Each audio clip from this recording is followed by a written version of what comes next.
کہ آقا کریم علیہ السلام کا جو معجزہ معراج ہے، اگر انسان اس کو اپنی عقل کے ترازو پر تولنے کی کوشش کرے گا تو اس کو معجزہ معراج سمجھ میں نہیں آئے گا۔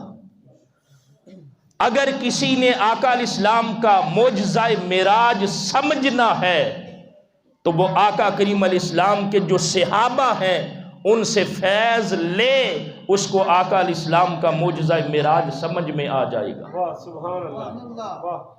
اس لیے کہ جو انسان کی عقل ہے وہ اس چیز کو کیسے قبول کر لے کہ ایک تھوڑے سے لمحے کے اندر کہ جس بستر سے آقا علیہ السلام تشریف لے کے گئے ہیں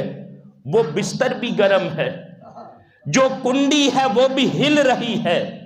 جو پانی ہے وہ بھی ٹپک رہا ہے، اسی لمحے کے اندر اللہ کے محبوب تشریف لے کے گئے، اسی لمحے کے اندر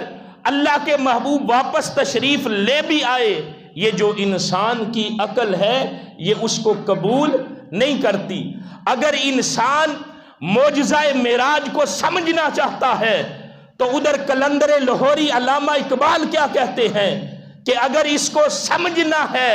تو عقل قربان کن بپیش مصطفیٰ۔ جب اللہ کے محبوب کی عظمت کی بات آئے، آقا علیہ السلام کے ذکر کی بات آئے،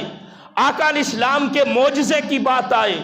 آقا علیہ السلام کی شان کی بات آئے، تو اے انسان اللہ کے محبوب کے سامنے جو اپنی عقل ہے اس کو قربان کر کے آ۔ جب عقل کو قربان کرے گا، اپنے سینے میں اللہ کے محبوب کی محبت